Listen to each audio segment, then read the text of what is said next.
and welcome to another Sunday night live roundtable here on the OHIO podcast. I'm your host, Buckeye Boggs, aka the Podfather, and you. And we are thankful that you decided to join us this evening for what is going to be a spectacular evening of hilarity and fun. It always is this time of year when we have our week before the big game prediction spectacular. That's what we're doing tonight, everybody. We are the official Ohio State podcast of Fansided and Scarlet Game. If you do not like the way my face looks, I don't blame you. I have to look at it every day in the mirror.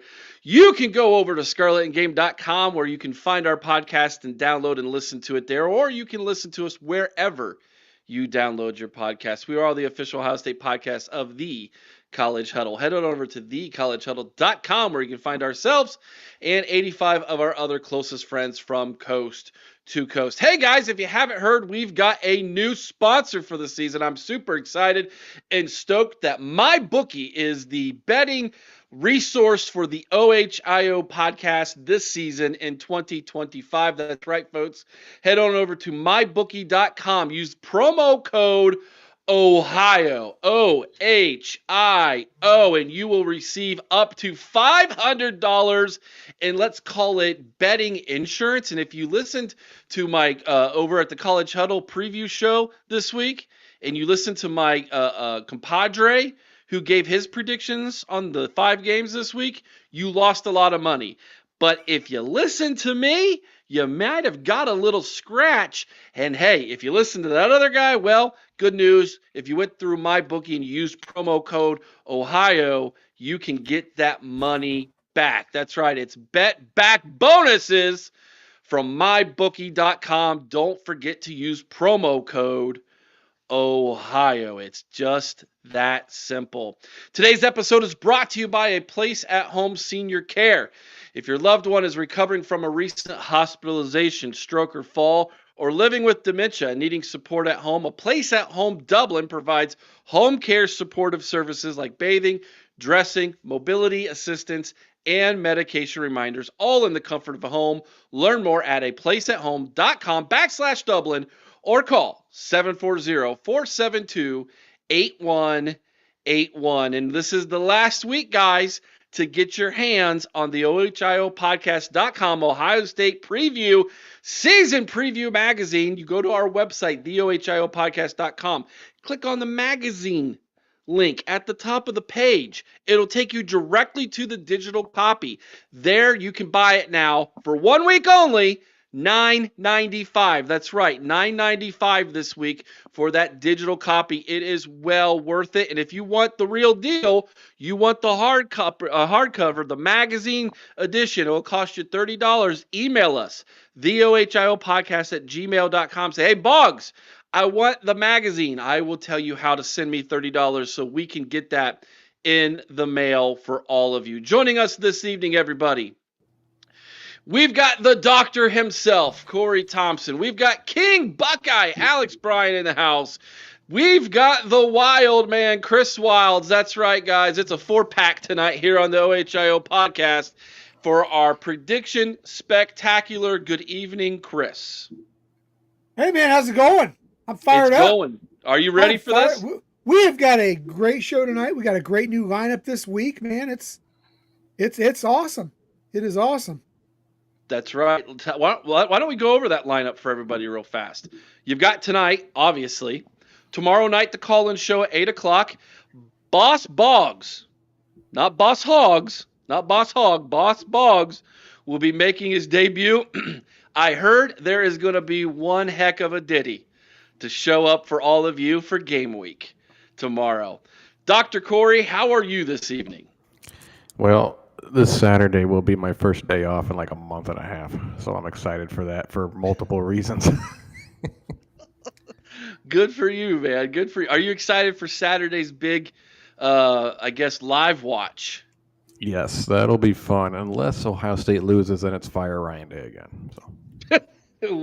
Welcome to reality of being a Buckeye fan, man. That's right, guys. That's the other thing we want to talk to you guys about. This Saturday, you've got the call-in show at 10 a.m., followed immediately by the live watch at noon with Dr. Cory and Chris. Maybe there might be another guest. I don't know. We'll see what the doctor brings in. You never know. Oh, I got nothing. Oh, okay. Okay. He's got a sock puppet. I can do that. I can Mr. do that. Sacco. That might actually be very entertaining. I We also gotta- have a new show this week, guys. Yeah. That's right. So Tuesday is going to be our big preview show with Texas. So it's our big preview show. We'll make its debut for the Texas game on Tuesday. Wednesday will be the Buckeye Lounge. Usually they're on Tuesday. They're moving to Wednesday because of their special guest this week. And then Thursday night at 8 o'clock, all of this is at 8 o'clock, by the way. Thursday night at 8 o'clock, it'll be the Buckeye ladies making their debut. TG and Mika will be doing the Buckeye Ladies show. And then, of course, Saturday morning, 10 o'clock, and then the game at noon. All right, guys. Alex is in the house. King Buckeye. Good evening, my friend. Good evening to you guys as well and everybody watching. Happy to be here. Thanks for having me on board with you guys. Excited to talk ball. Whether we agree or disagree, it's going to be fun. So, That's right. And it's okay to disagree. That's what we do here sometimes. absolutely. Sometimes Chris, I think, disagrees with me just because he wants to disagree, even though he agrees with me. I think we can all agree that no matter what, I'm right. Somebody's got to be devil's advocate. Happens. All right, let's dive in tonight, guys. This is going to be a lot of fun. Chat, we want your participation as well. If there's something really pertinent that you want us to see, there's a lot of people in the chat already. The chats are flying by. Send us a super chat. That way we make sure to see it. We'll put it up on the screen, read it, talk about it, dissect it, whatever you want to do with it. But tonight is our big prediction show. So we want to see you guys participate in the chat as well tonight. So let's just go right through it. The entire first part of this show is all about Ohio State. Second part will be more Big Ten, big pictures. Last part, it gets wild. It gets crazy. It's our crazy prediction portion of the show. So I think this is obviously going to be, a lot of this could be very interesting here because it depends what way you're going to go. So we're going to talk wide receivers first, guys. Wide receivers first. So our predictions for the wide receiver position this season, let's start here first. Who leads the team in receptions this season? We're talking just receptions. Alex, you're first.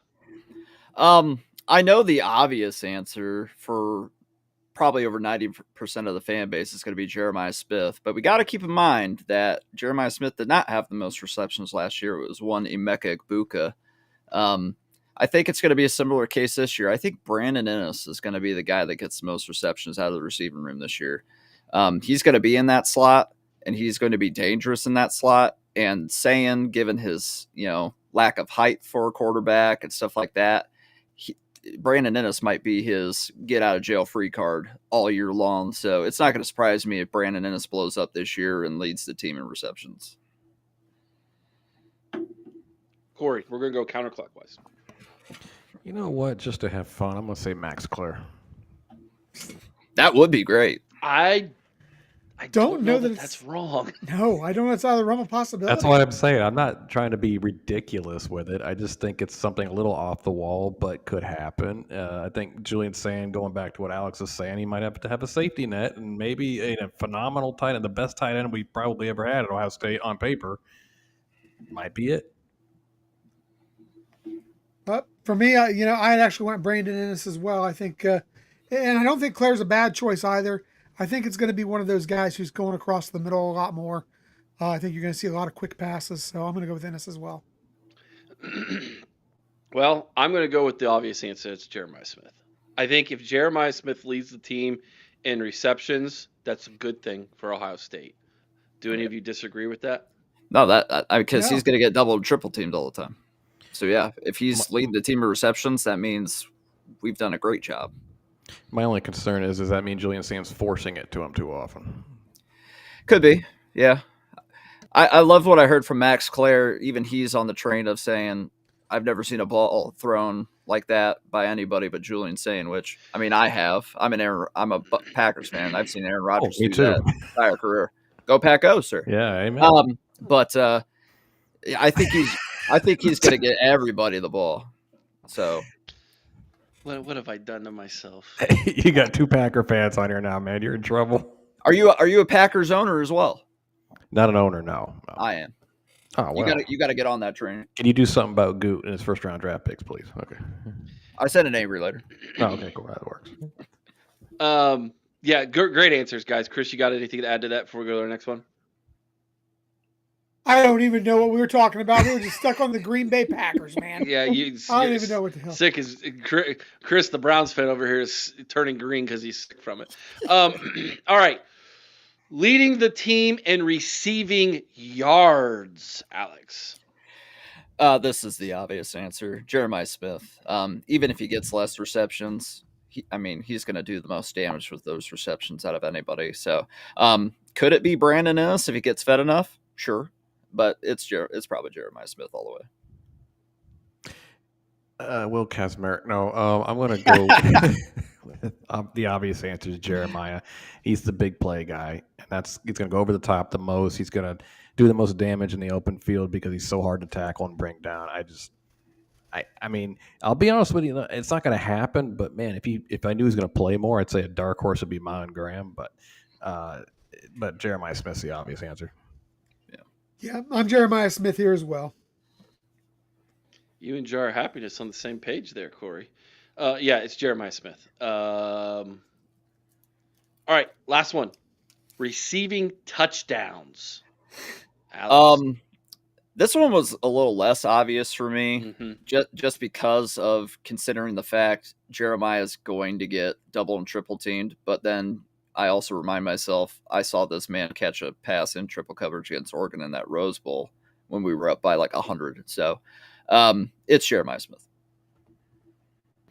Yeah, I'm sticking there as well. And that triple team catch was hilarious because the corner thought he had knocked the ball down. He didn't know he was covering. That lives rent free in my head.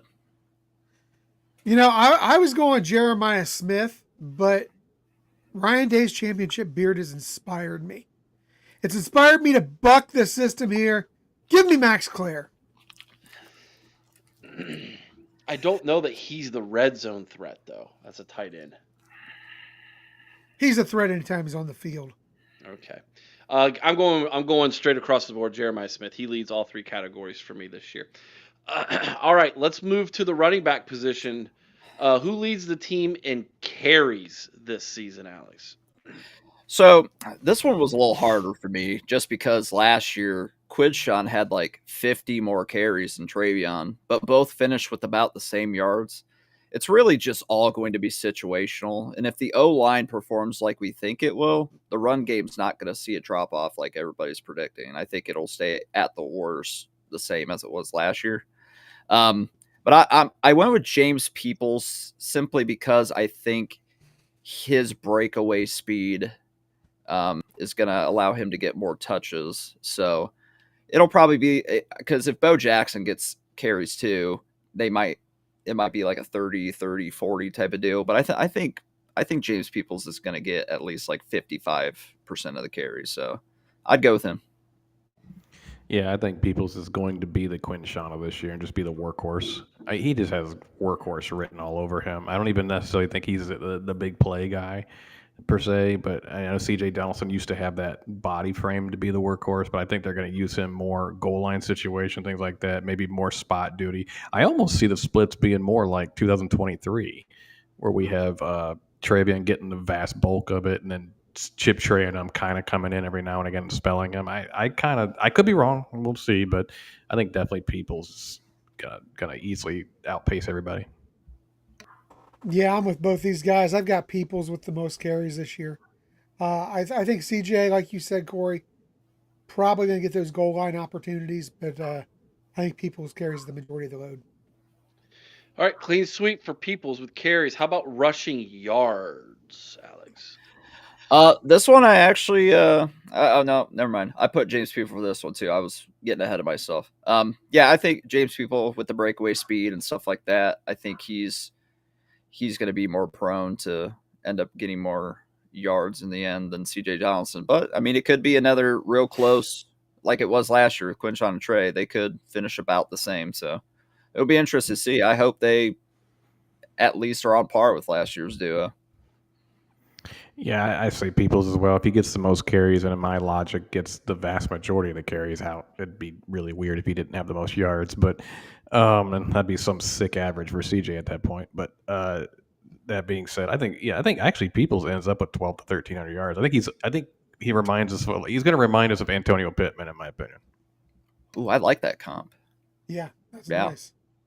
I'm with Peoples here as well, but I'm more along the same lines as what Alex is thinking. I think we're gonna have two guys that we may have two guys over 1,000, and neither one getting to 1,100.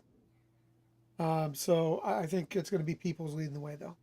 Yeah, if it makes sense, if People's going to get the most rushes, he's got the best chance of getting the most yards. That's just common sense. Yep. But the next one might be a little different. Rushing touchdowns. Who's going to lead the team this year, Alex? CJ Donaldson, for the same reasons mentioned a little bit ago, the goal line opportunities. It's going to be like a Archie Griffin, Pepe Pearson type of deal. I think CJ Donaldson's got a great shot to lead the team in rushing touchdowns. Was it not Pepe Pearson? It Pete was Johnson. Pete Johnson. I always get those two mixed up. Thank you. Yeah, Pete Johnson. It'll be something similar. Yeah, we got you, brother. Corey. I was severely confused for just a second there. I was like, wait a minute. Yeah, I agree, CJ. I think CJ is going to be overall kind of the red zone guy at running back. But, I definitely think CJ is going to end up with 8 to 10 touchdowns, and James is going to get the most yards, but not necessarily the most touchdowns. I think he's going to be between the 20s more than anything. I think CJ will end up being the red zone guy. I agree. I've got CJ leading the team in rushing touchdowns as well. Yeah, and again, we're all on the same wavelength on this one, so that makes perfect sense, guys. People asking about Lisa, Corey. They're all wondering if she's going to be here Saturday or not. Nope, she won't be. She doesn't. She got a lot of other stuff to do. But her new show, her first sixth season came out today. So if you want to check out Buckeye Football Fangirl, yeah. Buckeye Football Fangirl, go check it out, everybody. Put in the comment section that the OHIO podcast sent you there. She'd get a tickle out of that probably. All right, moving on here. Let's go to team leader in tackles this season, Alex.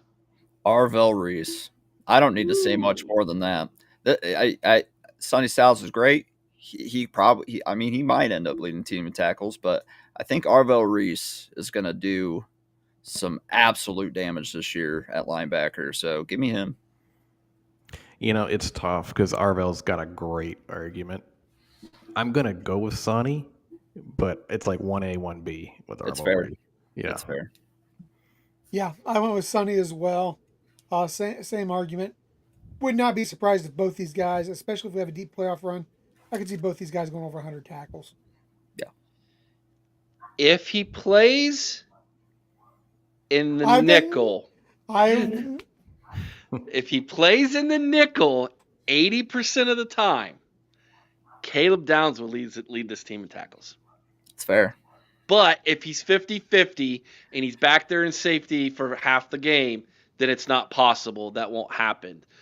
So I'm going to hedge my bets and say I'll go with Sonny, but Caleb Downs, if he plays the nickel 80% of the time up at the line of scrimmage, which the coaching staff has talked about getting him up closer to the line of scrimmage more often, he has an opportunity to do it. Who leads the team in the good old sack department this year, Alex? This pick is either going to make me look absolutely stupid or look like Nostradamus. I'm going to take CJ Hicks. If they use him like Patricia has kind of been alluding to how they're going to use him, I think he is going to come close to putting up a Chase Young type of number in sacks. Wow.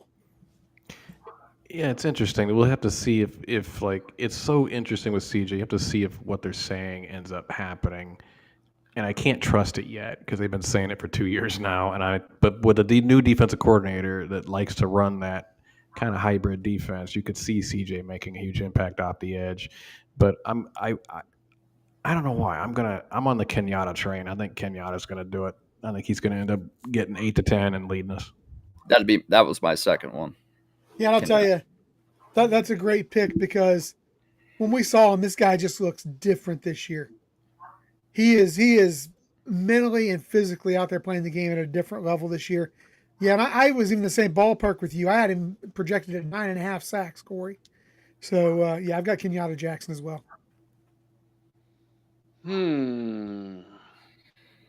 Sean Schrock. I can see the argument for that. Yeah. Especially if he gets a lot of run on the third down, rushman package, which he did at North Carolina. He really, really did well at that. But I'm going to go ahead and say, let's go with the safe bet here and say Kenyatta Jackson. But I don't hate the idea of CJ Hicks coming out there and balling out this last year, man. It's one of those predicaments, though. If he does that, we're all going to be like, why did it take so long to make that decision? That's always the scenario with our edge guys, though, Eric. It seems like whenever we have one of those linebackers that's sliding down into that kind of edge position, you think back, it always takes them till their senior year to really ball out. Well, heck, we had Sonny Styles at safety for 2 years. So if CJ Hicks leads the team in sacks, we know what the problem was. Jim Knowles handcuffing this defense. He's had him in jail, especially D-line. We're gonna have to explore that more, Alex. That's an interesting. That's a whole episode, man. Yeah, exactly. All right, team leader and interceptions. This one is so hard to predict. We had 10 interceptions last year. That's unacceptable. We got to get more of those, and I think Caleb Downs is the man to do it. I think he at least gets 4 this year. That's a great pick as always. I'm going to try to go off the wall on this one. I think one of the two safeties. I'm going to go Jalen McClain ends up somehow with 4 or 5, and it has like a what the heck happened kind of year. How he came out of nowhere. Yeah. So that's fair. Yeah, I've got Caleb here. I think that he's too versatile back there, especially in those situations where he's playing the nickel, can kind of sit back and look at everything that's happening. He's going to be covering the slot guy. I like Caleb here to lead the team. That's the easy answer. I like the direction that you're going with it, Corey. But I'm going to say Jermaine Matthews Jr. Fair. I think he could be, and everybody in the chats, throwing that name out there too. I think he's a baller. And usually he'll probably be at least at the start of the season. I think probably be on the second outside receiver. So we'll see. It just a feeling I have. Here's a question for the Devin group. Sanchez. Yep, that'd be interesting. That would be awesome. Here's a question for the group. If Caleb plays in the nickel a lot this year, don't you suspect teams will try to stay away from him? Depends. I don't know that they'll be able to because he'll be everywhere. Yeah, he'll be everywhere. He'll be the magnet. He'll be the ball magnet. He's a ball hawk. Well, if he's playing free safety, then yes, you can't really avoid him. But if he's nickel and you got him to one side, you can close off a side. Yeah, but you can also disguise that, and he could just become the, as I alluded to a couple weeks ago, a Troy Polamalu type of player, where all of a sudden he's coming in on the blitz and he's they're moving him around and the offense is like, oh my God, where's he at? Well, I'm just saying in terms of interceptions. I'm not saying he's not going to be impactful. I mean, I'm going to go back to the practice we watched, Chris. He had the most batted down balls out of anybody. He did. So our quarterbacks are challenging him for some reason? I think that was kind of what they were working on that day was the short intermediate passes. And he was just like, yeah, no, this is easy for me. Like, this is you're going to try to throw the tight end. Good luck. Well, it's rare, but we might see a safety be the number 1 pick in the draft. So that would be great. We might. Here's a question for you. If Jeremiah Smith was eligible and you take need out of it, who would you want to build your franchise around between those two?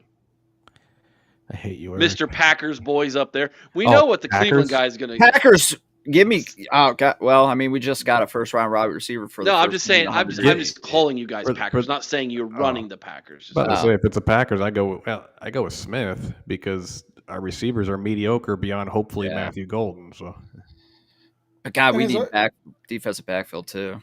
yeah, but we got McKinney. So. Yeah, that's true. As a Browns fan, I'm going to take Caleb Downs because we don't have a quarterback to throw anybody the damn ball. You guys should do Sanders. You picked up 3 this year. And they all suck. You just released one today. Who got released? What? Tyler Huntley or whatever.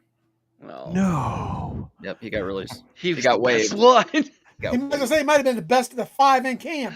Yeah, they told him to hit That's the brick. definitely Flacco. That's your 40-year-old Super Bowl MVP. I don't like a lot of the stuff that Common Man and Torg used to do on 97.1 The Fan here in Columbus, but the one thing they came up with, I cracks me up, was the nickname for Flacco. Flacco, my cracko. That was every time they were talking about Flacco. That would make Everybody had the Flacco round and find out T-shirts. Oh, jeez. Yeah. That's good. All right, let's keep her moving. all right. Offensive MVP for the season, Alex. I don't know if we have to waste much time on this one, right? It's Jeremiah Smith. Same. I mean, how is it not? Chris? Ooh, I think that's the easy answer. It's obvious. It is the obvious answer. You're right. But if he gets it. yeah, that's my thought. Is if he gets it. I'm not going to buck the trend here. I am going to stay with Smith, but I could see an argument for others.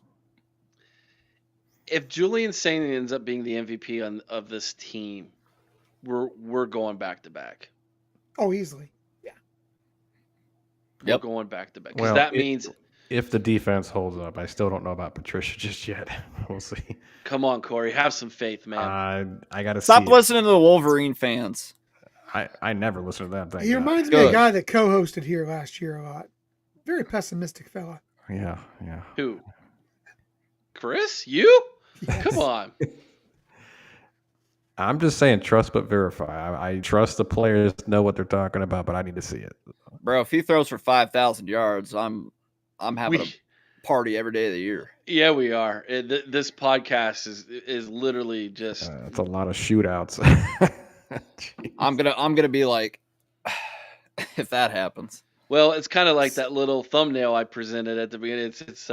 It's from the celebration where he's holding up the trophy, and I just moved the trophy and added a second one. Looks like he's holding up 2 of them right there. So I mean, that's what we're talking about if that happens, man. So yeah, I think the obvious answer here is Jeremiah Smith. However, if it ends up being Julian Saint, then heck yes, sign us up. Let's roll.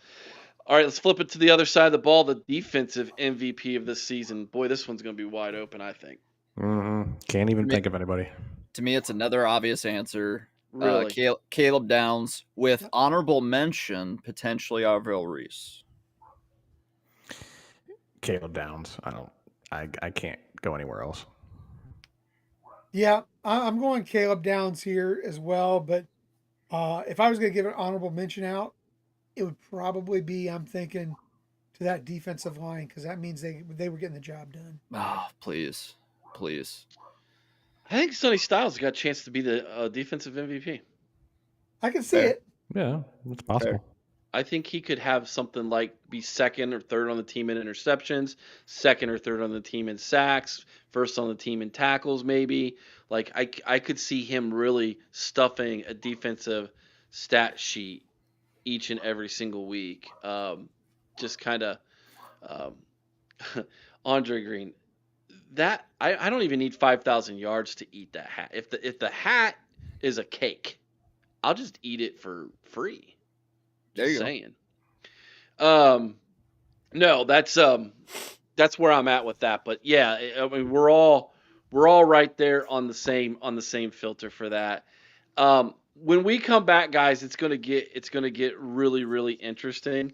We're gonna dive into our predictions for the Big Ten, college football, things of that nature. But before we take our commercial break, is there anything else about this season as a whole for Ohio State that you want to talk about that wouldn't reveal something else later in the show?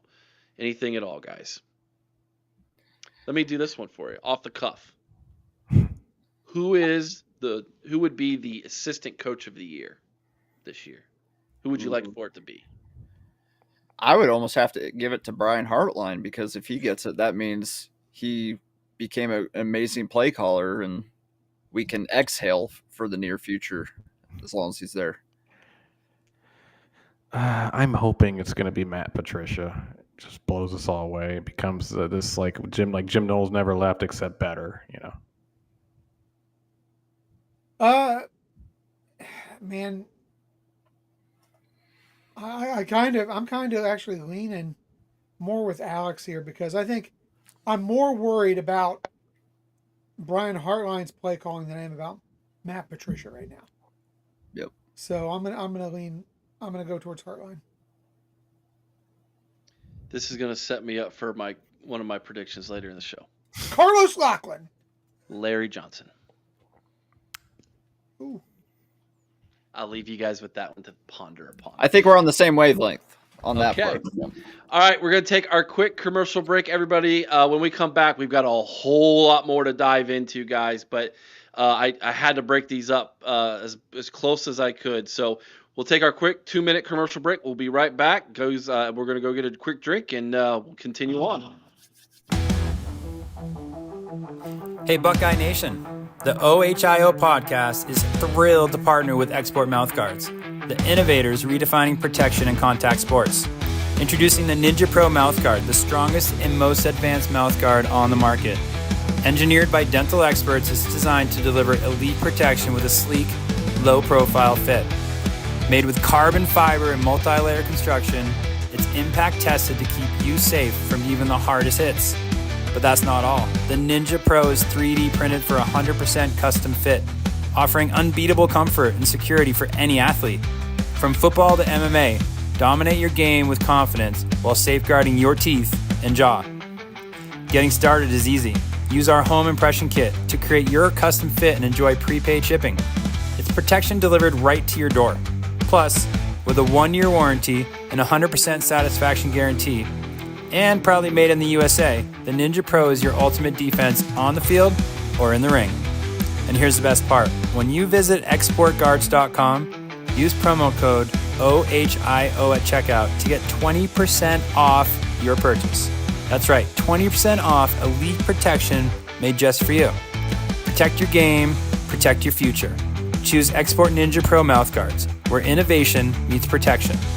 Head to exportguards.com and use promo code OHIO today. The OHIO podcast is brought to you by Mastermind.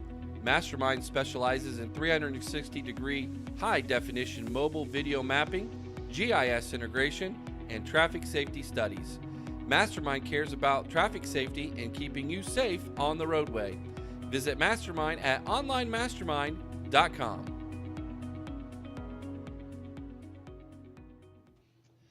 All right, we are back. Thank you, everybody, for hanging around. Do us a big favor right now, 57 of you watching there on YouTube, and hit that like button for us if you don't mind.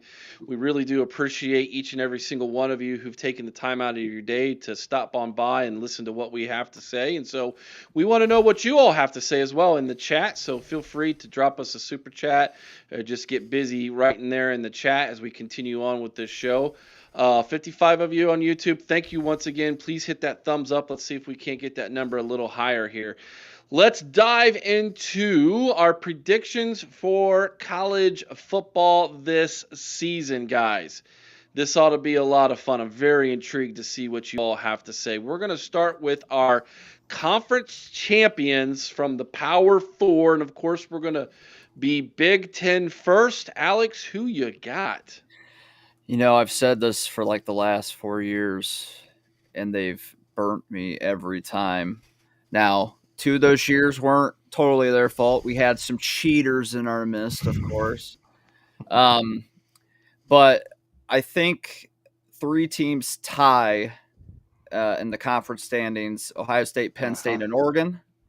And due to tiebreakers, Ohio State and Penn State head to Indy for a rematch after Ohio State beats them in the regular season. And Ohio State finally gets another monkey off their back this decade and gets another Big Ten title, their first since 2020. Can you be on an Ohio State podcast and pick against them? You can. Sure. Is that legal? Sure. I think Penn State wins the Big Ten this year. Fair. Fair pick. I don't know what Cory's been drinking, man, but I want some. Because James Franklin hasn't won anything that counted as long as he's been in Happy Valley. So what makes you think he'd do it now? I have no idea. He's got the most overrated quarterback in football as his quarter player. But I'm not going to go down this. Ohio State. So I'm with you, Alex. I think there's going to be a 3-way tie. Unfortunately, Ohio State, because of the non-conference loss I think they're going to have, are going to be left behind. And it's going to set up a rematch between Oregon and Penn State. Oregon's lone loss will be in the whiteout at Happy Valley. They'll go to Indianapolis, and they will beat them again. So I'm thinking Big Ten rematch. By the way, I think if Oregon would have played a tougher schedule, I don't think that they would make it. But they're really the only game I look at for them and say, ooh, it's at Penn State. The rest of them, I think they are. What about at Washington? Who's our? You're so high. You're so high on everybody. But you're so high on at Washington, Eric. Wait, that's what you said. You know, you were talking about Ohio State might struggle at Washington. I didn't say we would lose, though. Here's the confusing part for me. So if you have a 3-way tie as well, and you just alluded to we're losing to Texas, which I agree. Mm-hmm. You have us losing a conference game, 1, right? Mm-hmm. Who's it 2? Illinois. Okay. In your scenario, it would have to be Ohio State, Penn State, because those two played head-to-head and Oregon gets eliminated. And Ohio State. But we don't play Oregon. And they only have one loss. I know. I've researched it, though. Okay. And we would get the nod over Oregon because we beat Penn State beat them, and other factors come into play after that if need be. I thought your non-conference schedule. That's like one of the lower things on the list. Really? Okay. It would get situated before that. Here, let me. Well, if that's the case, then Ohio State. I'm getting hammered in the chat, man. Guys, I'm just being honest with you. Like I want to win every single game, but I sat here and I seriously contemplated Penn State, Cory. So because of the first one is head-to-head game winners, so we will have beaten Penn State, right? And Penn State will have beaten Oregon, and then the next one is win percentage among common conference opponents. I don't even think it gets to that. I think because of the fact it would be a 3-way tie. Us beating Penn State gets us in, and then Penn State beating Oregon gets them in. Well, then I stand corrected. It'll be Ohio State versus Penn State. Yep. Then I'm definitely going Ohio State. So we got another Buckeye on board. There we go. There you go. The King Buckeye. King Buckeye. I kneel at King Buckeye's throne on that one. Thank you. Here we go. Thank you. All right, let's move on. So you can get me out of trouble. SEC champion this year. The website I use to pick every single game this season, I don't know if they have the tiebreakers right for them, but I'm going to go with it anyway because I could see it happening. Georgia versus LSU, and Georgia wins. Okay. Cory? I'll go with Texas. Chris? Texas is kind of the sexy pick. I think the SEC is in more disarray than people want to believe. I'm going with Alabama. That would be funny. That would be I am so actually funny. going with Alabama as well. That'd be fun. We did our. DeBoer has to win it to keep his job this year, I believe. we did an SEC prediction show on the college huddle, and Alabama actually ended up winning that scenario. So that's where I'm going to say that's Bama. All right, moving on. Your ACC champion. This one's pretty easy. Rematch of last year, SMU versus Clemson. Clemson once again takes the ACC title. Yep, I'll go Clemson as well. I agree. That's like I said, it's pretty easy on that one. Clemson gets our vote for all four. Now, good luck with this one, guys. Big 12. It's the most level playing field of any conference out there by a landslide. As far as like mediocre teams, there's at least 5 teams in that conference that could probably realistically win it, to be honest. My scenario came out with a 2-loss BYU team facing a 1-loss Iowa State team who just won a pivotal game in their schedule right off rip yesterday. And ISU does what they didn't get to do last year and wins the Big 12. Wait a second, Corey, is this true, guys? I'll check it out.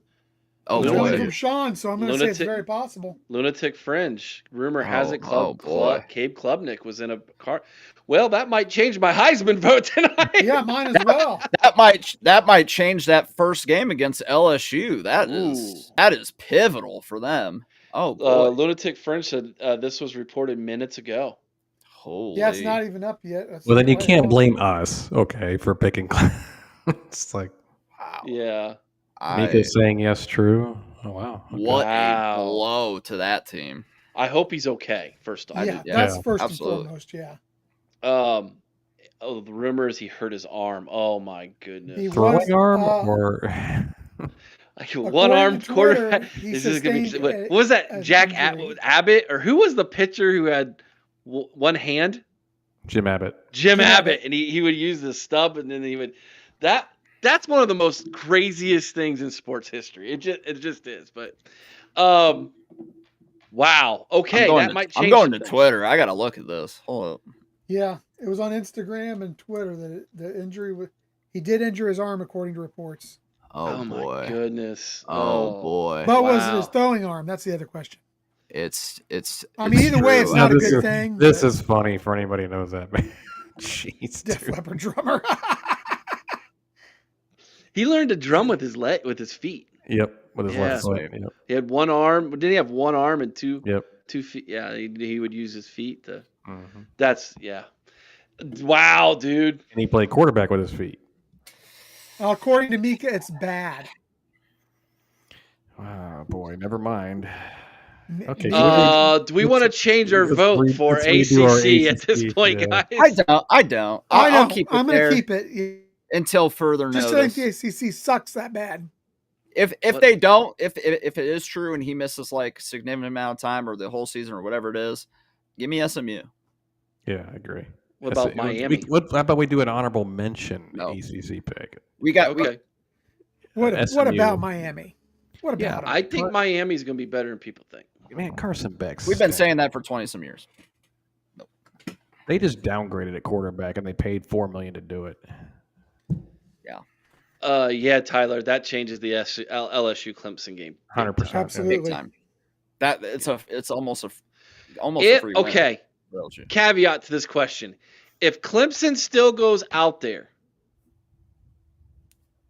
it beats LSU with their backup quarterback. Is Brian Kelly going to be fired this year? Yep. He won't get fired after that game, but boy, the Bunsen burner gets to like the max degree at that point. I don't even know why anybody would hire the guy. He's the most mid coach ever. They wanted stability after Ed's crazy off the field. He is the crap. James Franklin of the SEC. Now, James actually wins some games in the regular season. Brian wins like 8-9 games, and everybody, for some reason, thinks he's...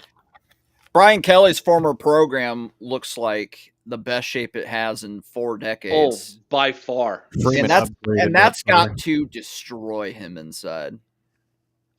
He's always got his family. So family. Since Lou Holtz. It's the best shape since Lou Holtz. Yep. Oh, $1.99. I'm going to go super ahead and say chat. Lou was a mid coach most of the time. Oh, you I don't just got a disagree. bunch of Notre Dame fans I fired don't up. disagree. Good. Get fired up. I don't care. He had a couple of great years at Notre Dame. No He was question, there but 112 years, Corey, and how many times did he actually win a title? once. And he, honestly, most of the time, he was Earl Bruce. Connor, is it Eddie or Edie? $1.99 super chat. He wants to know, can all four of you predict the Notre Dame versus Miami game this week? Sure, we Yes. can. Let's see. Go for it, guys. Notre Dame by 2 touchdowns. I think Notre Dame's going to smoke him.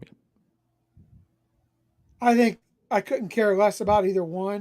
I hope if there was a way they could both lose, I'd celebrate this.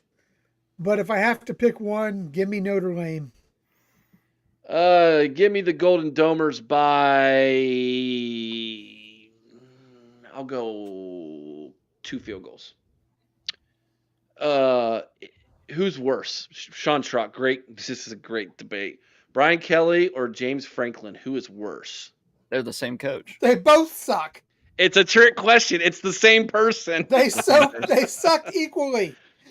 Who would you rather have right now? James Franklin. So they're not the same. Okay. Who would I rather have? John Cooper. No. Both are better than John Cooper, No. realistically. No. Yeah. I would come take on. John Cooper over either of those two asshats. No. I saw this super chat and I got worried that it was something was wrong with my audio. Then I realized my Lou Holtz sounded like sounds like Sylvester the cat. Damn. Okay, moving on, guys. So we did the ACC back to Big 12 before we went down that rabbit hole. Did you give a champion yet, Alex? Yeah, I'll repeat it though. 10-2 BYU versus 11-1 Iowa State, and Iowa State gets it done this year since they couldn't last year. Okay. In the Nobody Cares League, I'll go Iowa State. I feel like going completely off the wall here. And I'm going to. Give me Texas Tech. That's not off the wall at all. That's exactly who I'm going with. They were number 1 in the transfer portal. They've spent more money recruiting. They are all in down there when it comes to NIL, and I think that's going to pay huge dividends for them this season against a lot of mid programs from the Big 12. And I think Texas Tech's going to get it done, and they are in. Okay, I think in 2 years they're really going to start taking hold of that conference. Texas Tech. Just I'll give it a couple just because they got to keep getting those transfers and recruits in. And I think once they do and have a solid foundation there, it's going to be like clockwork for them. Okay. Let's do this. Let's give me your group of 5 school that makes the college football, because we just predicted for the 4 conference champions. So now give me your G5, who highest G5 to get in. So I was down to 3 different teams. The obvious one being Boise State, then Navy, and then JMU. I think just because I have them all finishing the regular season with the same record of 11-1, that Boise's going to get the nod over the 3 because they will be playing tougher opponents than the other 2. But we'll see. It's up for anybody, but I'll go with Boise State. Yeah, I'm going Boise State as well. I'm not sold on Boise State this year, guys. I'm just not. Give me Navy. Give me the midshipmen. Yep. And they might have to play Army twice this year. Yes. So you're all wrong. I actually am going to go with my G5 Hive guys who told me that the secret sauce is going to be in San Jose State this year. That is actually the team you definitely need to keep your eye. Troy being like, I watched Hawaii take down Stanford by a field goal at home. Let's go with the Rainbow Warriors. Sean, I would love that. I would love that so much. I think he wins the MAC year 1. Do you really? Over Toledo? I agree. I think that he beats Toledo in the MAC championship game. So that means they'd beat him twice, or at least get there and then beat him once. I think he's going to soar that program. I really do. Yeah. Do you guys realize around the state of Ohio, getting a Bowling Green offer now means more than any other MAC school you could get an offer from, simply because of who it's coming from? That's pretty cool. I get that. That is an incredibly smart hire on their part to do what they did. The best part about it is it was like a full circle moment for Urban Meyer. Lou Holtz and Earl Bruce both said, "You're dumb if you don't take that Bowling Green job," and Urban did. And now Urban was the one that called Eddie on his own and said, "Hey, take that job." Love it. So nothing but great things for them. Okay. Now, since what we need to do is we need your other 7 schools. So in order to do this, go over your 4 conference champions, your G5 school, and then give us your other 7 at-large bids who are going to get in. So we'll start with you, Alex. Okay, you want us to do it just in seed order? It doesn't. We're not going to do a tournament bracket or nothing. Gotcha. Just give me your teams that are in. So obviously Georgia's in, Clemson's in, Ohio State's in, and Iowa State are in if they win their respective conferences. Notre Dame will be in again this year. Alabama gets in this year. Oregon, Texas, Penn State, Arizona State, SMU, and Boise. So 2 teams from last year in Indiana and Tennessee. Sorry, have fun in your Nobody Cares Bowls. Iowa State, welcome to the party for the first time. Alabama, welcome back. You're up, Cory. Ohio State, I think, will make it, possibly. Say Oregon as well. I'm just going to piss Chris off and say Michigan makes it. How the blue hell do you think a team that's going to be lucky to go 500 is going to get in there? How in the blue hell do you think that these morons with their little donut-eating quarterback with his little dad bod belly in there is going to get in there? 9-3 at best. At best. Book it. I'm telling you. They're going to start the season 3-3. If they're lucky. I think they're going to be 11-0 going in Ann Arbor against Ohio. No, I'm kidding. You are. Oh my gosh. If that happens, I may never watch college football again because the heavens above have been treating them way too fairly the last couple years. No kidding, Alex. Like, they deserve so much bad karma for how arrogant they are. And God's just been saying, "Oh, well, you can have this. You can have this good thing." Give them some bad stuff. Bad things.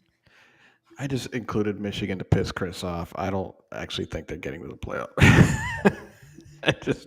just to get a rise. Hey, man.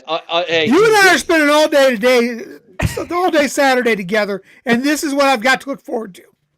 Pretty much. Yeah, Cheez-It Citrus Bowl. That's all you need to know about that team. All right, I definitely think Georgia's getting in. Alabama's getting in. Texas is clearly, since I think they're winning the SEC, is getting in.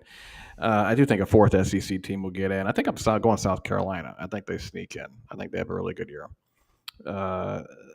Let's see who else here I have written down, which means I don't. I'm just looking up conferences at the moment. Iowa State, obviously, if I got them winning. A second, I want to, you know what?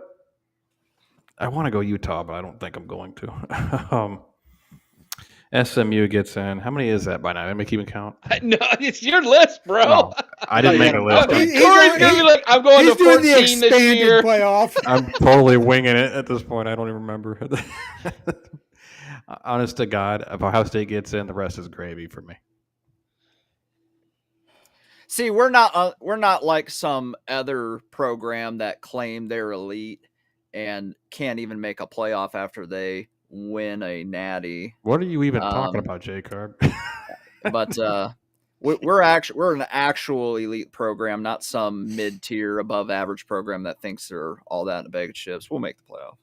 I think above average is giving too much credit. It really is.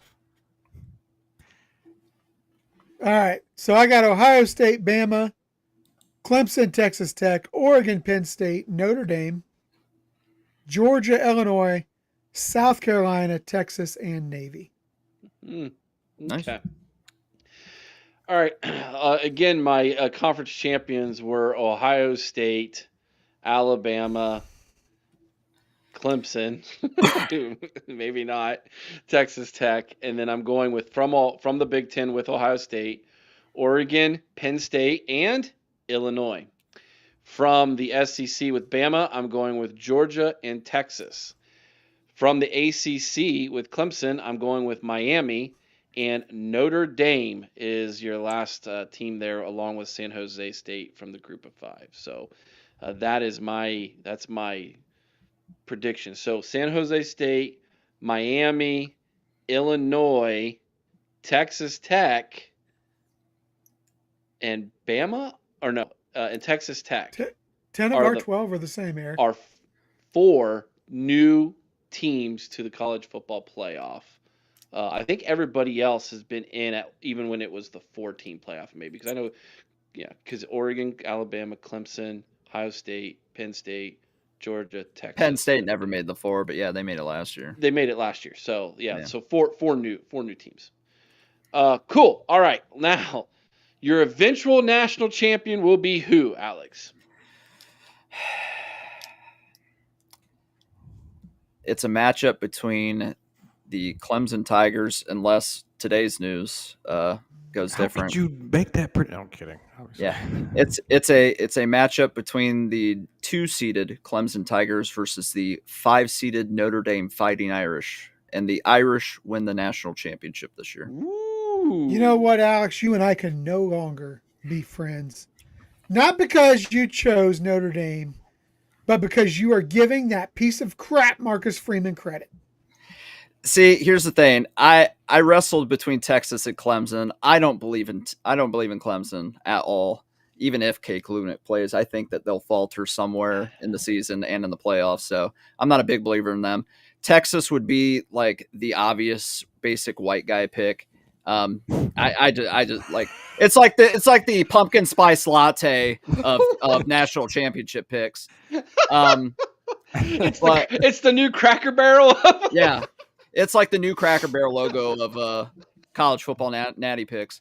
But I saw, even though we were beating them pretty badly in that natty at first, I saw a fight in that team in the second half, and they made us sweat a little bit.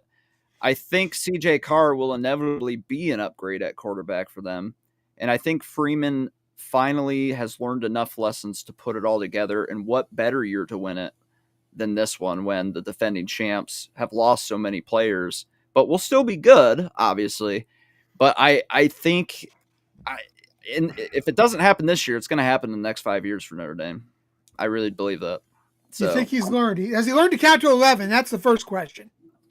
And of course, we need to see if he learns how to not lose games that he absolutely has no business in losing. Yeah, we need to see all that. But if they win those first 2 games of the season, unless they stumble against Pitt, which I have them stumbling against Pitt late in the season, they could go 12-0. They could. So Notre Dame over Clemson. It's so wide open this year because I don't think Ohio State's going back-to-back. Sorry, group chat. I think in 26 we're going to be very dangerous, obviously. Yep. Agreed. 25 is going to be more of a learning experience for these guys. I think they get to the playoffs. I think they can even make a run in the second or even possibly third round. But I'm going Penn State. Are you freaking serious? You aren't serious. The way you're laughing, you're not serious. I'm laughing because I know y'all won't take me serious, but I look at it. I get it. I don't know why, but remember, Ryan Day couldn't win one till he won one, and I think Franklin exercises demons this year. Bingo. We heard nothing from Wolverine fans, but Ryan Day will never beat us again, and he'll never win you a national championship. They said never, never, never. Franklin, I mean, it's more easy to say never to him, but he's got the same formula we did, and I get it. I get it. I'm never allowed back on the show ever Chris again. Chris is about ready to have a conniption. With all due respect to my two esteemed colleagues, are you flipping nuts? We got one guy picking a coach that can't count to 11. We got another guy picking a guy who's like, 1 in 300 versus ranked teams. I mean, come on, give me a break. Guys, I'm going to lay it out there for you. This is a wide open season. And yes, no team in the Big Ten has gone back-to-back since 1953 when Minnesota did it. It's tough. Didn't Sparty do it in the 60s? No. Minnesota was the last team to go back-to-back for the National Football Championship. For the Big Ten. Yes. That being said, I think that Ohio State's got as good a chance as anybody. You're nuts if you think otherwise. Yes, we lost a lot, but guys, so did everybody else.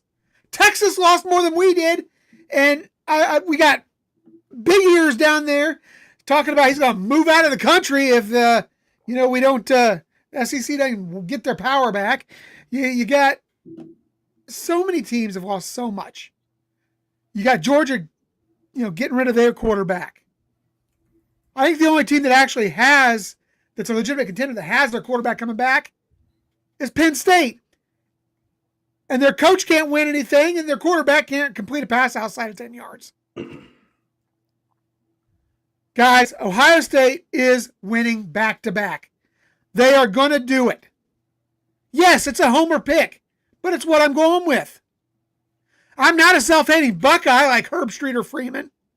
I'm putting it out there, man. I'm all in on Ohio State this season.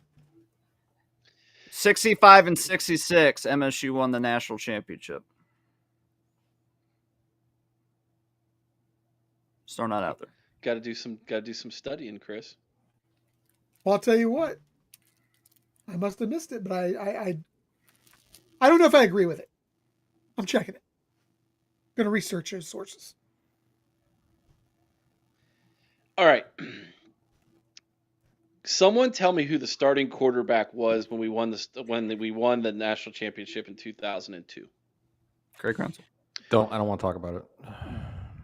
Was that his first year starting at Ohio State? He started Yes. late in the season in 2001 when he. Yeah, I think he started maybe one game. Yeah, like one game. So Yeah, it was his first year starting. Yeah. Let's go to 2014. Who was the starting quarterback when we won a national championship? William Howard. Or 2014. I'm sorry. 2014. JT Barrett, then Cardell Jones. Yeah, those. Yep. First year starting quarterbacks, right? 2024. Yes, I know he started at Kansas State for a bunch of years, but he was a first year starting quarterback for Ohio State, was he not? Will Howard. Yep. We can win national championships with first year starting quarterbacks. So keep that in mind when I tell you what I'm about to say. I've been getting all kinds of heat from all of you who I love in the chat for saying I think we're probably going to lose against Texas Saturday. But mark it down. Ryan Day knows how to build a team to the playoffs so that they're peaking at the right time. He did it last year. I think he can do it again. I think Ohio State and Texas will line up in a rematch in the playoffs, and Ohio State will take down Texas. If that means we end up playing a Penn State or a Notre Dame, I think it's advantage Ohio State all day long. And I think Ohio State, despite going 10-2 in the regular season, will win the national championship. And for the first time in our lifetimes, go back to back. That's my prediction. There we have it. And who do they play? I don't know if it'll be Texas in the final, but because seeding's who knows. Yeah. But it could be Texas and or Penn State or Notre Dame is how I kind of in my head see the Final Four-ish looking. That'd be funny to rematch them. I wouldn't mind that. Bobby Mack, don't forget about our 2012 national championship. Yeah, but that was not a first-year starting QB. Correct, and it wasn't a true national championship. We're claiming it. Well, Auburn's out there claiming crap all and they already put it in their stadium. They wasted no time. It is time for us to claim all our unclaimed natties. Boom. 15 as well. Just kidding. I if you don't have a physical trophy for it, don't embarrass yourself like Auburn. And UCF. Yes, indeed. All right, Heisman Trophy winner this season, guys. Boy, I got to scurry to find another one now. Yeah, I'm right there. I'm right there with you. I picked Cade as well, but if this is true, then back to the drawing board. Maybe Nussmeier from LSU. They seem to pump out Heisman winning QBs, so he'd be my backup. You know, if I felt Ohio State's media was competent, I'd say J.J. Smith will win it. Oh, say more. Like, say more of that. Just I know. It should be the easiest propaganda ever, right? J.J. Smith is a freak, and he's going to put up huge numbers. He's going to be a huge reason why we win as many games as we win. And we'll even get to New York the way our media works. You know, Emick's retiring, but like not in good enough time. Not enough time. Yeah. Like, at least we get Smith for another year after that when Emick's gone. But yeah, I think Nussmeier, it was a great pick actually from LSU. That's because the LSU quarterbacks seem to put up numbers. But will he be that Jaden Daniels type that they win only 8-9 games, but the quarterback's so freaking good it doesn't matter? Yeah. No, go ahead. It's too bad that one Bryce Underwood just didn't chase the bag. He could win a Heisman. He could have won a Heisman down there. Now he's just going to be underdeveloped. Like in his own words, he said that they can't develop quarterbacks. He will be underdeveloped his whole career now. Well, to be fair, though, we've never seen a freshman like him. So yeah, true, for sure. I'm going to go with JJ anyway, just because I don't see anybody out there that.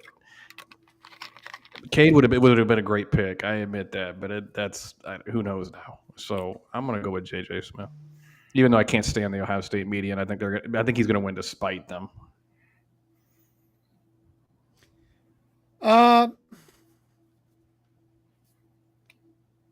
You know what? I'm going to stick with Cade until we hear something different.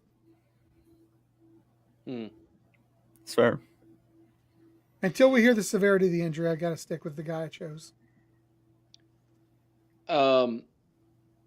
Yeah. Jeremiah was my backup in my mind. I think he does make it to New York. I just think Ohio State splits their vote so much. That's my problem. Who's he going to split with? I think you could see a split. Or not Caden, I'm sorry, Caleb. That's my thought. I think you get a split vote there. I don't think Caleb gets to New York unless he plays some. Oh, I guarantee he's in New York. He'd have to be like awesome at special teams and like have like 4 or 5 kick returns for touchdowns, one in a big moment, to go along with 7, 8 interceptions. Using Caleb Downs is like a scat back, like a Xavier Johnson role now and again. I just don't. That's a hot take. I'm not saying it's. I love it. Yeah. I'd love Caleb Downs to get to New York. That'd be great. But it would take a lot. Honestly, though, if Sayan ends up having a great year, maybe he sneaks his way there. I don't know. Probably. That's the only other. To me, that's the only other option of splitting votes with JJ. Yeah. So I'm with you, Corey. I'm gonna go with JJ. Hey, Penn State Sports Talk. You're gonna want to probably go back about 15-20 minutes, and then you're probably gonna hate us. So. Not me. Just saying. Yeah, not Corey. You're gonna love him. Not him. Yeah. Corey, you're gonna have Corey on your show here soon. All right. I'm gonna need a new show because Chris is kicking me off. This is the part of the show every year that gets insane, and I love every second of it. Your crazy Ohio State prediction, hot take, your college, your Big Ten, your college. This is so much fun. Alex, I'm going to let you go first tonight. What is your crazy Ohio State prediction, hot take, however you want to look at it? Just something off the wall. Give it to me. you kind of alluded to it earlier, and I think we might be on the same wavelength here. The defensive line is going to have more sacks than they've had since 2019, and the defense in total is going to eclipse the sack total of 2019's and 2024. They had 38 sacks for the defensive line in 2019, 54 in total for the team. And last year they had 32.5 sacks for the D-line, 53 in total. I think they get to 60 total tackles as a team, or sacks as a team. Tackles, and we'd be in trouble. Yeah, right. And I think sack wise they get over 40. Cory. I think Ohio State, the game before the game against Rutgers, they're going to struggle and barely eke that one out. Just because, and then we're all going to be not confident going into Ann Arbor, and then we're going to win in Ann Arbor by 21. Can we put Penn State Sports Talks thing up real quick here? 8-4. You won't bet your house on that. That's not a hot take. That's a stupid take. Yeah, you won't bet your house on that. My DMs are open. That's also a stupid take, my friend. Yeah, because from what we heard, he had like Kazmarek was getting more reps than him during these fall camps, which he spelled Max Clear wrong anyway, so who cares? I was like, what? he said he spelled it wrong anyways. I don't know who this Max Clar guy is that you're speaking of. He spelled Jelani wrong too. The whole name. So we are hooked on phonics. So or not. or not, yes. They don't play school. All right, are we up to Chris? Yep. Okay. My hot take is that Ohio State's going to go undefeated this year. They're going to beat Michigan. They're going to win the Big Ten title. They're going to win the national championship. And yet Ohio State fans are still going to find something to bitch about. No. My hot take, and I mentioned it earlier, I think Caleb Downs is in New York as a Heisman Trophy finalist. That is a hot take. That's not that hot. Would love it. Would love it. All right. I want you all to close your eyes and envision this with me. I'm not closing my eyes around you, Eric. Especially if you're going to make those noises. I want you to envision, after winning back-to-back national championships, sitting in a cold, frigid January celebration in Ohio Stadium. Cory's like, I don't want to do that. And we're all just, we have a huge OHIO podcast gathering in the shoe. Everybody's sitting there celebrating. Ryan Day's got both national champions, holding them like babies. And up walks Larry Johnson, who, as Alex rightly predicted, led the defensive line to an amazing season. I know where this is going. Because him and Matt Patricia both worked together perfectly with no issues. And this defense was just electric this season. And Larry Johnson is handed the national championship trophy from Ryan Day. And he says, you all thought I was done 10 years ago.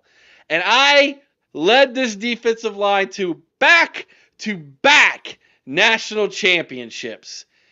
I now can rest easy. I am going to retire as a back-to-back national championship champion and the GOAT of defensive line coaches for all of eternity. That is what I envision happening on the day of that celebration. Your thoughts, guys? Well, that's definitely not happening. I can't see him retiring yet. Why? Although there's a part of me that wants him to retire so we can get that guy that we lost to Texas, Lowell Clark, I believe, because he recruited in that transfer portal and basically got every D tackle to exist. Well, the money helps. But... Yeah, I want that guy back because he was supposed to be the next guy up anyway. So I'd like that. Eric, I love your vision. I do. Thank you. But at the same time, The Larry Johnson that we saw at practice, man, he looked like he had some life left in him. Yeah, he sure did, didn't he? He was moving and a grooving. And again, I love that hat, man. The bucket hat, yeah. The bucket hat. Yeah. Nick Saban vibes. All right. Your crazy Big Ten prediction, hot take. This is only a hot take to those of their fan base, but to everybody else, it's just reality. The Wolverines start the season 3-3, and they go no better than obviously 9-3 at that point. They probably lose 4 or 5 if things go well. Cory? I'm going to put out a little bit of a stat here. We are the only team Michigan faces that won more than 8 games last year. I don't know how tough their schedule is. It's not very tough. It's easier this year. Yeah. I do think they are going to be sorely disappointed in Byron Bryce. I almost said Byron Bryce, going. But my hot take is going to be Bryce underwhelms dramatically for the Big Ten. I'm so over the hype of this guy. I'm not saying he can't be great in the future, but people are acting like he's already a Heisman finalist, and I'm just like, guys, first of all, Michigan hasn't had a great pass game, and I don't know when. I don't see it getting much better next year, especially with a freshman quarterback who, by the way, Michigan fans, he looked horrible in the spring game. He was bad. Even on his TD pass, the guy had to turn around and wait for it. He doesn't. I know he has a strong arm, but he doesn't display it well under fire. 7-7 doesn't mean anything to me. So I think Michigan fans are going to find out Bryce is going to take time, just like anybody else. We got to keep in mind too that this is the same fan base that told us Alex Orji was the next Cam Newton, and now they pretend like they never said it. This is the worst fan base to ask to evaluate a quarterback. Because, Joe Milton, same thing. They said he was another Cam Newton. Like they say J.J. McCarthy's the greatest college quarterback of all time when that guy, without cheating, could barely He could hand off better than anybody. True. So, Bryce Underwhelming. That's his new name. I love that. That sounds like a T-shirt. It should be. I don't think what you've said is a surprise to anybody. I predicted him at 7-5. So I don't think that that's really much of a hot take. Guys, here's my hot take for the year, and it's going to go a little bit about against what my predictions were. But I like it. Neither team from last year's Big Ten title game goes to Indianapolis this year. Ohio State goes in with one loss to Illinois, and the one loss, Washington Huskies play them in the Big Ten title game. But you don't have Washington getting to the CFP. Well, I know that's a hot take. It's a fun take. Okay. I told you I was going to contradict myself. You just did, yeah. I started that out. Fair enough. All right, let's go to the most boring place on planet Earth, Iowa City, the state of Iowa. It is the most boring place on planet Earth. They're going to fire Kirk Ferentz. Kirk Ferentz is as old as dirt. This year, he's finally going to step down. He's going to retire at Iowa. And Brian Ferentz takes over. That's not the hot take. Here's the hot take. His replacement, Pat Fitzgerald, whose son is on the team, will get the next nod at Iowa, and it will be cleared. Yeah, that's fantastic hire. Come on now. I've always thought Brett Bielema would take over because that's his alma mater. He's already said that'll never. Brett Bielema, yes, he's got an Iowa tattoo on his leg. Actually, he does. No, it's under one of those fat folds. Yeah, exactly. Oh my, Cory. And if it wasn't him, Cory. my next thing, because this guy retired from college football, but he coaches in the UFL. Bob Stoops. He could come back to college and do that if he wanted to. He could. But that would be a great hire. That would be a sneaky great hire. I like that. Wouldn't it? And he would beat his alma mater into a pulp any chance he got after that. Oh yeah. Northwestern would be like, crap. I love that. Bootzilla said, I thought Eric was getting ready to say Pat McAfee. That'd be entertaining. Yeah, it would. That would be funny. All right, last one. Here we go. Let's see. One crazy college football prediction or hot take. I have two, and I've pretty much already mentioned them. Obviously, with my national champion, I picked Notre Dame to win it all this year, and I do fully believe Eddie George and Bowling Green win the MAC in year one. Love it. Cory? I already said my hot take. I think Penn State wins it all. That's all you got? You're breaking Christopher's heart. That's what I come on here for. I cannot wait for the next 4 months of Cory and Chris going back and forth about Penn State and James Franklin. Like, I think Chris might rub it in Cory's face more if he falls flat on his face. You're not going to have to wait. Penn State's probably going to lose 3 or 4 games in the regular season anyhow. You know what's funny? This is like win-win for me. If they win, okay, I won my prediction. Whoopie-doo. I'd rather see them fail. And when they do lose, I'm not going to care that I made a prediction. I'm be like, good, but Penn State lost. Good. I'm not rooting for them against Ohio State for my prediction. Amen. You ready for my prediction? Here we go. Here we go. Paul Feinbaum moves to Canada and becomes the official voice of the Ottawa Rough Riders as the SEC fails to make the national title game for the 3rd consecutive season. I'd love that. I'd love that so much. Oh my gosh. He'll have to cancel the show. He'll have to go into early retirement. Oh, that is so good. That is so good. Oh my gosh. You kind of stole mine. And now I got to get creative. Chris. What was the name of the liberal who moved overseas who was Rosie O'Donnell. Rosie, okay. Now Paul Feinbaum, after the SEC fails, moves to Ireland where he meets up with Rosie O'Donnell and they make a love child, and a little SEC liberal. Okay, I'm done. That? I don't even want. Like, remember when Rosie O'Donnell used to be like kind of cool?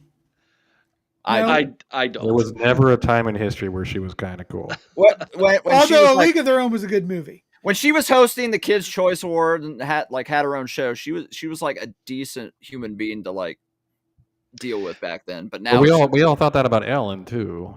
Who knows what they were behind the scenes? They went woke. All right, let's get this back on track. No, I like where we're going with this. No, it's not good. Not good for the show. Yeah. Let me say this. For a crazy college football prediction for this season. It's not so much this season, but can I give you all a little oh my gosh, Dennis Moore. No, Chris, get that off this. I'm going to get in trouble from YouTube about this already. YouTube's going to be sending me warnings. I do believe that I don't like Rosie either. That the Big Ten will expand again After this season? No, I'm just saying I don't think it's going to happen after the season. I think it's probably going to happen in 2030. Bring in Notre Dame. I want Notre Dame. Probably sooner. But what I am hearing is that the gem that everybody is fighting over from the ACC is not who you all think it is. It's not Florida State. It's North Carolina. It's not Clemson. It's not Miami. It's actually North Carolina. Yeah. That's the one everybody kind of wants, which is incredibly interesting. So the question lies, if North Carolina were to come, who would come with them? And is it going to be Duke? Are they an AAU school? Both of them are, I think. Mm-hmm. Let me look it up. Hold up. Yeah, I think Because it's that's always the requirement. Yeah, it's Virginia, it's Duke, it's North Carolina, it's Florida State, it's Georgia Tech, and I think Miami. Interesting that Bo Atkinson left playing for Bill Belichick to play for Matt Patricia. That is interesting, isn't it? Here's the thing with North Carolina, guys. While Alex is looking up that stat, just so you know, they're going off at 1,600 to 1 to make the college football playoff. Might be worth a 20 spot, guys. Ooh. They are an AAU school, so yeah, Big Ten would take them. That's the only reason we didn't get Oklahoma and Texas, because Oklahoma is not an AAU school and they were a package deal. So great. That's a great question. Level Up Sports. Why UNC over other teams? Basketball. I'll give you two. I'll give you two reasons why. They actually have a ginormous fan base. It is a very large, and you get into the Charlotte market, which is a sneaky good market to get into, and it expands that footprint to a location that's quote unquote warmer, that isn't far to drive to for a lot of Big Ten schools. Yep. Yes, the Big Ten has considered the Florida footprint for some reason. I think it's probably got a better chance for Miami over Florida State, because Miami actually is a really hard school to get into academically. I know we look at Miami football and we think of the 80s and things, but Cory's disagreeing with me. I mean, it is, but not for the football team. Right? Yeah, exactly. I'm not talking football. I'm talking about academics here. Yeah, Miami. Actually, the Florida schools academically are pretty good. If you do go with Miami, and if there's a reason to go with Miami, it's actually because of Notre Dame more than anything. More pressure on them. Mm-hmm. That's fair. So this next round, or this next wave or round of realignment is going to be incredibly interesting. And I think the ACC is in trouble to possibly become the next Pac-12. And what I mean by that is this. Go look at what the Pac-12 is doing now. They have two former members, or two former Pac-12 schools who stuck around in Oregon State and Washington State, and they've added a bunch of Mountain West schools to try to make the new future Pac-12.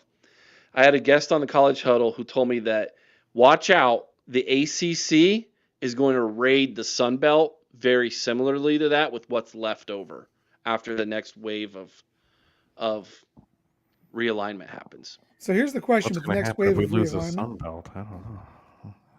Go ahead. Go ahead, Chris. Go ahead. No, I was just going to ask, with the next wave of realignment, can we take an odd number of teams and kick the cheaters out? Why do you want to kick Northwestern out? Guys, they're too smart.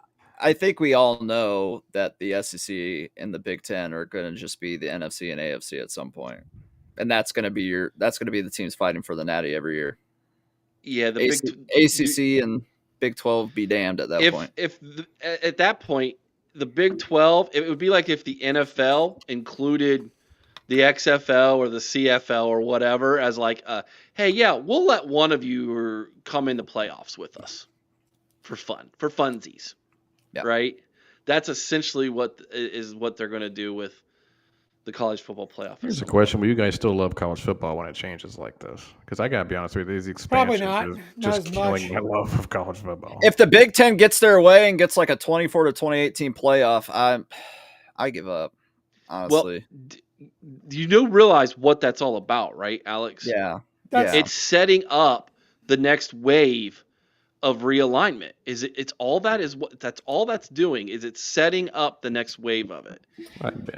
If you are a 3 or more loss team, you have zero business playing for a national championship at this level. Period. The only reason Clemson got in last year was because the ACC was so bad that they got in there as a 3-loss team and won their conference. That's it. You will never see that happen unless that happens, or by some act of, whatever, that there's not enough 2 or less loss teams to put in. Because if you're a 3 loss or more team, you have zero reason. But Alex, we're going to the NFL Light where 500 teams make it into the playoff. Yeah, and that's garbage too. So garbage. Hopefully, if there's money to be made.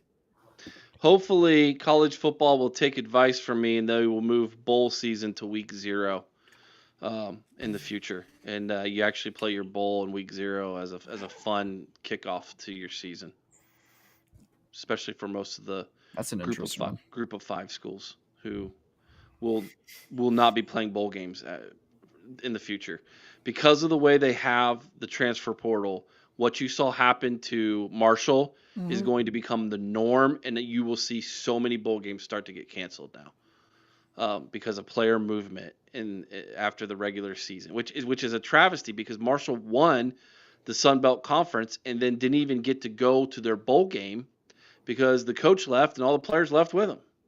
Yeah, and it's a travesty. Will we see the first player sit out of the college football playoff this year? I can't imagine that. Almost happened a year ago. Boy, the NFL would look at you and be like, you had a chance to play for a national championship and you just said, "No, I'm good. I'd rather." What if you're one of the guaranteed first picks of the draft? Yeah, but it's that age-old question. How important is winning to you? Well, clearly how important is your legacy? Yeah, I mean, Cam Ward went number 1 overall, but we were all like, but he quit on his team at halftime and they lost because of it. We'll always remember that. So, especially if he fails in the NFL, we'd be like, well, maybe you should have played the second half of that Pop-Tart Bowl. It all comes back to the Pop-Tarts. All comes back to how does this all impact the coolest trophy in bowl season, by the way.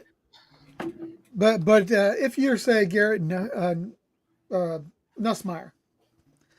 and you're playing for LSU, and you sneak into the playoff, where you have no chance of winning because Brian Kelly is your head coach, and you've got you're let's say projecting you in the top 5, would you consider sitting? I wouldn't, but that's me. You would be. That's like a black mark. When they start evaluating you for the NFL, they'll be like, you were in the playoff. You had a chance to play for a national championship potentially, and you said, "Nah, I'm good." Wasn't like Nico last year almost basically sitting out before our game? Like he was demanding more money. Yeah. And of course, his dad says it's not about that. They wanted a better offense, which is why I think at UCLA, of course. Yeah. Look how that turned out for him. Didn't work out. So. Did we get trolled by the chat tonight? Did we? Looking like the Cade story might not be real. Somebody on Clemson message boards was the one that said it, so you take it with a grain of salt. Was it a South Carolina fan on a Clemson message board?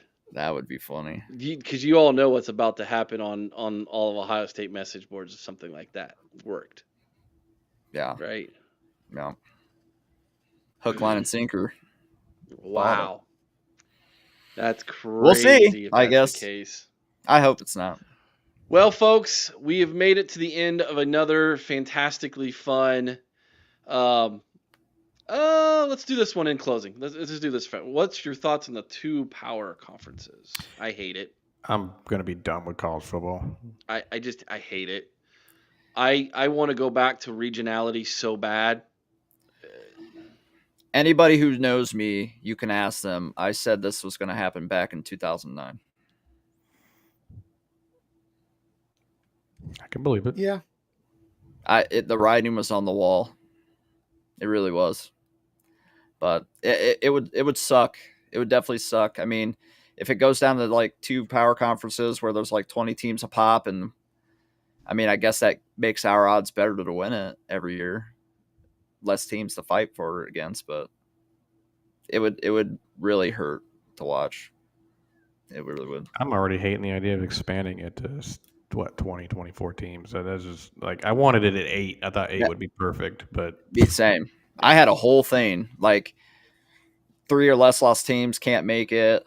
Like they'll be automatically ineligible even if and you you're win your guaranteed to conference. get the best 4 teams every Yeah. year with 8. Yeah.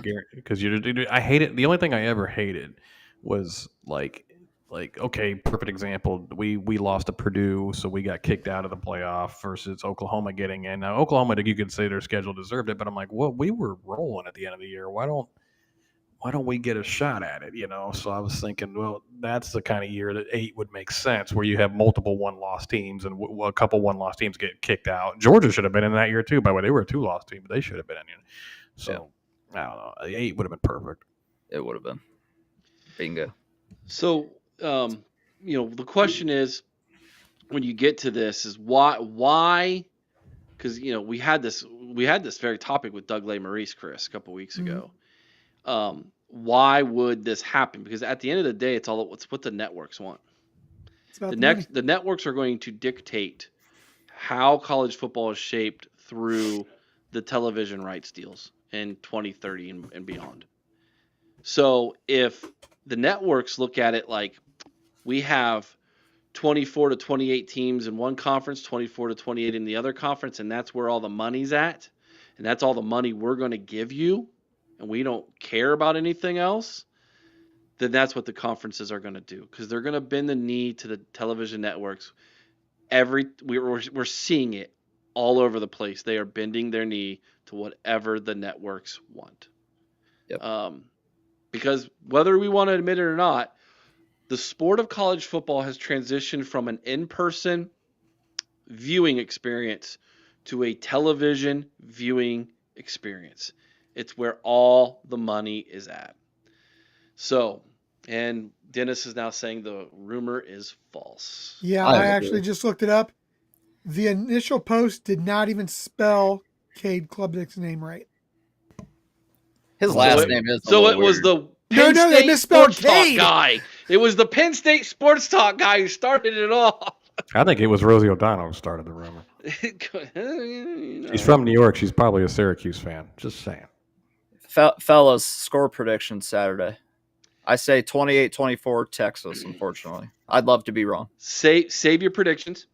Okay. Because we give those out at the end of the preview on Tuesday. So I will be messaging you guys tomorrow for all your predictions. Okay. And then we will give those out at the end of the show for our preview on Tuesday. So gotcha. Be on the lookout for that. We'll have those predictions for you guys on Tuesday night. Thank you very much, everybody. We appreciate all of you. Tomorrow night, 8 o'clock Eastern, call-in show. Big Boss Boggs will be making his debut. And yes, there is a prop and there is a song. And you all are going to either love it or hate it. It's just the way it is. 8 o'clock tomorrow night, right here in the OHIO Podcast call-in show. Tuesday night is going to be the Texas-Ohio State preview. Don't miss that. It will post Tuesday evening. It is going to be awesome. Already got one interview done for that. It's great. Wednesday night, Buckeye Lounge. A former Buckeye will be on with TG and Sean. That'll be this Wednesday at 8 o'clock. Thursday night at 8 o'clock will be the Buckeye ladies making their debut. TG and Mika. Cannot wait for that show. Saturday morning, 10 a.m., will be the Saturday morning preview call-in show with Chris. And then Saturday, high noon, Dr. Cory, the voice of Ohio State on the interwebs. We'll be back to call the game, Ohio State versus Texas. Turn it on TV, turn the volume down, turn us up on YouTube, and have a grand time listening to Chris and Cory and whoever else shows up. Have a great time calling the game. Did I miss anything, boys? I will be having nachos during the game. We got to announce that. So. Sounds like have a good time listening to Chris and Cory argue all day. Yeah, it might get heated. We'll be talking about the Penn State schedule while the game's going on. If we're doing that, that's pretty good because that means Ohio State's up by like 3 touchdowns and we're bored. That'd be nice. Next Sunday night, a former Buckeye will be joining us here on the OHIO podcast to review the game against Texas. It's going to be a great time. Don't miss that. I got several former Buckeyes lined up to join us in the coming weeks here to start the season. So it's going to be a great time. Don't miss anything here at the OHIO podcast. I will try to have some videos for you guys in the morning as well this week as we get closer to kickoff against Texas. Have a great week, everybody. Be kind to one another. I owe someone's OH. Sing Carmen, Ohio with all your heart. You all know what to do till next time. OH! I Hi-oh. Ayo. Go Bucks. Go Bucks.